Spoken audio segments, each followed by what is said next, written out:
नमस्कार, यस जी स्टिचिंग कट्टामध्ये स्वागत आहे. मी फॅब्रिक घेतलं आहे कुंचीसाठी. कॉटन घेतलं आहे सॉफ्टमधलं.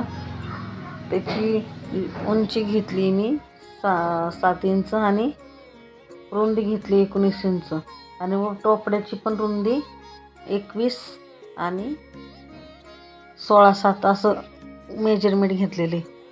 आपण आता हे कापड एका वेग ठेवून स्टिच करणार आहोत. त्या अगोदर मी खालचं जो आपली झालर आहे त्याला उलट्या बाजूने मी हिल लेस लावून घेते. हिल लेस लावल्यानंतर मी मस्तपैकी आपलं वेलवेटचं सॉफ्ट कापड आहे ते पण लावून घेते आणि हिल लेस आतमधील, जेणेकरून आपण हे कापड सुईच्या बाजूने केलं तर बरोबर आपल्याला ती हिल लेस दिसेल आणि तिचं म्हणजे कडकपणा असो तो पण लहान बाळाला टोचणार नाही. वरचं पण टोपडं करून घेते मी त्याच पद्धतीने, जे दोरे पण निघणार नाही आणि एकदम सुंदर आणि अप्रतिम आपली कोणची अशी तयार होईल. हे बघा, मी आता हे टोपड्याचं मेजरमेंट करून अर्ध्या साईडला हे लेस लावून घेते आणि ते पण सुईचं करते आणि खालचा भाग मी ओपनच ठेवलेला आहे.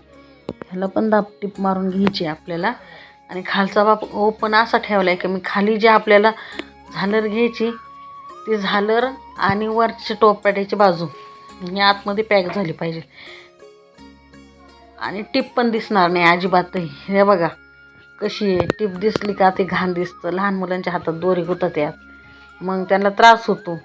त्याच्यापेक्षा आपण अंडरग्राऊंड टिप मारली का ते छान वाटतं. आणि आता आपलं पूर्ण कुंची तयार झालेली आहे. आता आपण नॉट्स लावणार आहे म्हणजे आपल्याला ती कुंची व्यवस्थित बांधता येईल.